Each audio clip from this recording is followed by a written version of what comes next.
The Axeman cometh!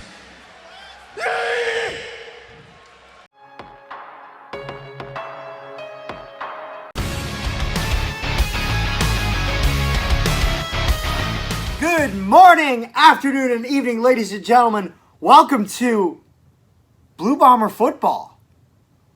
It's been a long time no see in terms of surrounding the whole football stuff, unless you've been keeping up with CFL Central. Subscribe if you haven't. I completely messed up the snap. Do it.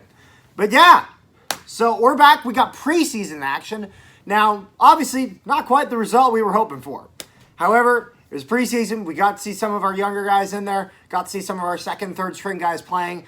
You know, this is not at all the Bomber team we're going to have throughout the season, so I'm not concerned here. These games don't really mean anything.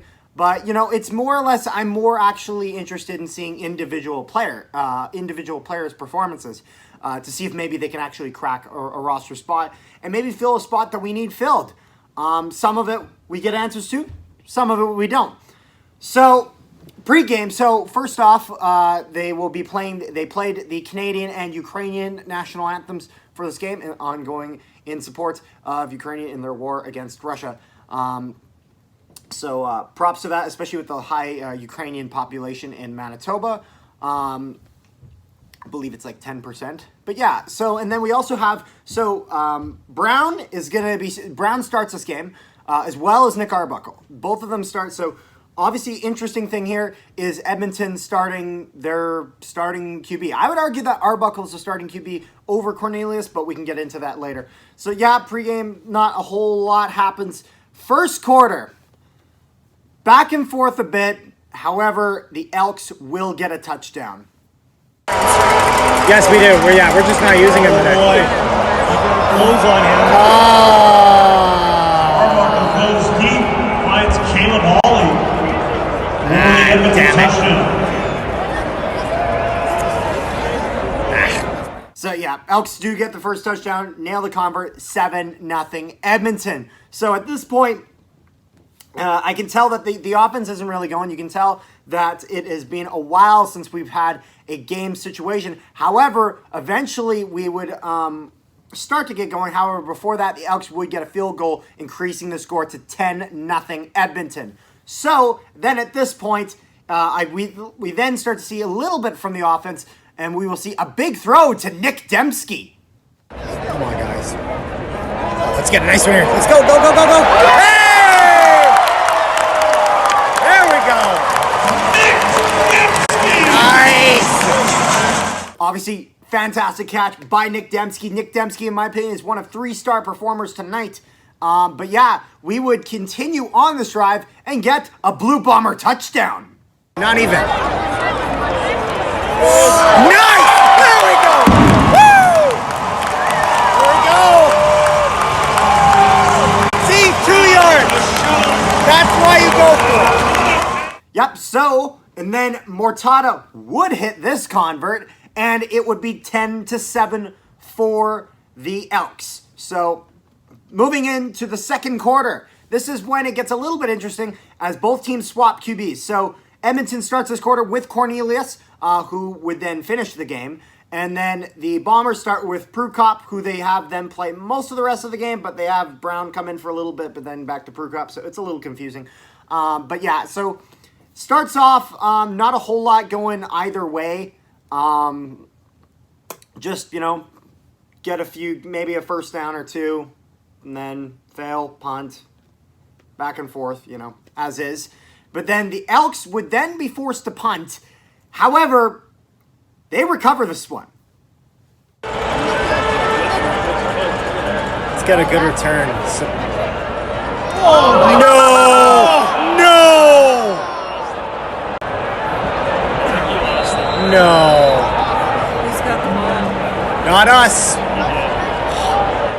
Yeah, so not a good look. Like, it's one of those things, like, this is an interesting situation for a returner because this is almost the same kind of idea of a receiver who is getting a pass that he's able to touch, but he's not able to catch. And I feel like you kind of have to deal with it in the same way, in the sense of if you can't get it, kill the play. And here's what I mean by that. So if the return comes through, he misses it. He misses it, goes straight through him, lands on the ground. There are guys running towards him. He's touched it though, so they don't have to wait the 5 yards. They can go straight for the ball. So at that point, rather than trying to pick it up and getting like 2, 3 maybe yards, at that point you just jump on the ball. Just jump on the ball, kill the play, ensure our possession. And it's the same thing with the receiver, where if he's able to touch it, not grab it. Do not, they teach receivers, don't hit that ball up, because if you hit that ball up, that DB can come in, swoop, pick it up, and you have a turnover going the other way. If you're hitting it, hit it down. Hit it down, kill it into the dirt. Incomplete pass sucks. It sucks more, an interception. So, but yeah, so Edmonton then recovers it because of that. And unfortunately, they would get a touchdown on this drive, 17-7 Elks.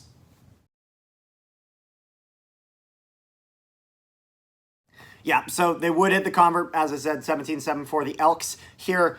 At this point, this is when I really start to see Prukop start to get some of his rhythm.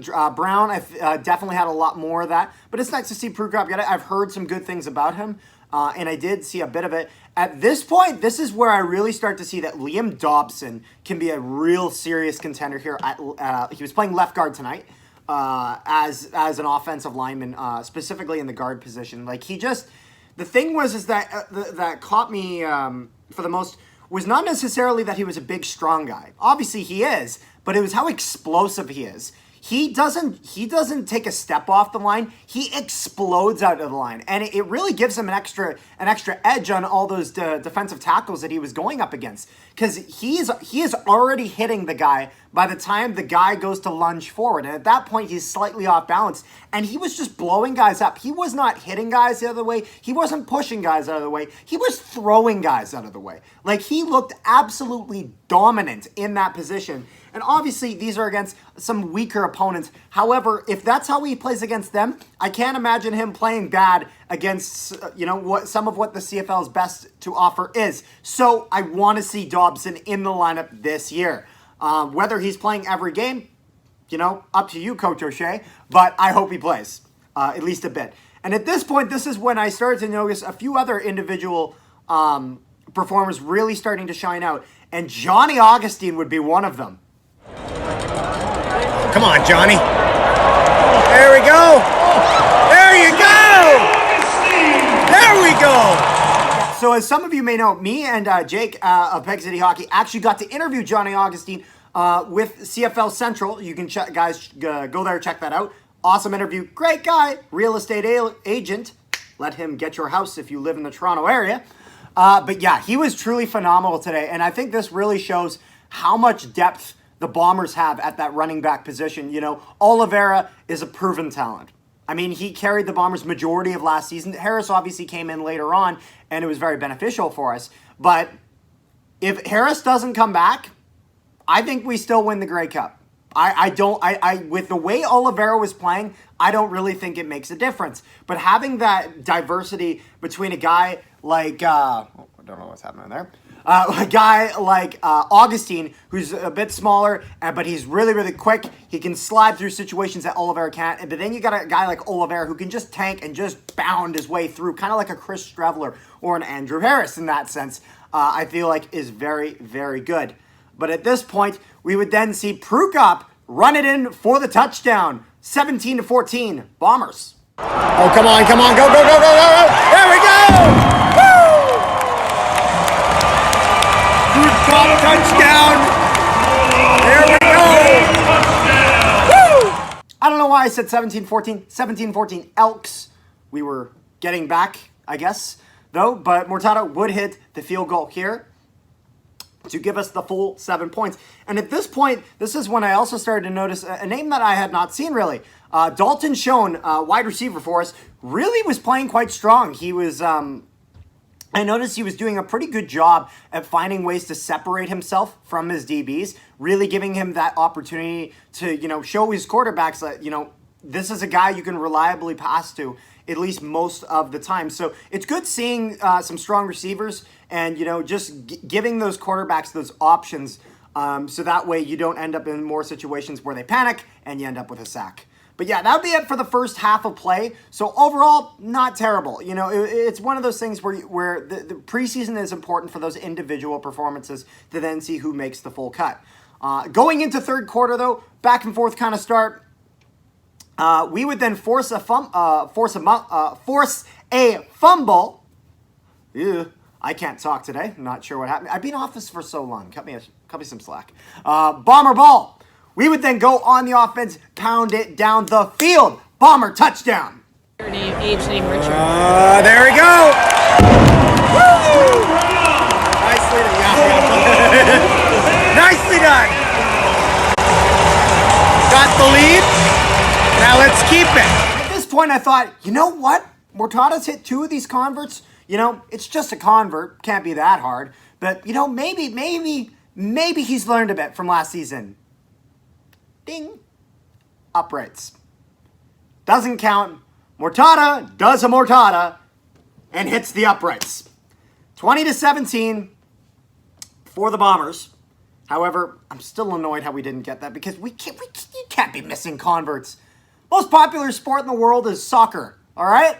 And at least 50% of high schools that look for kickers, they look to the soccer team.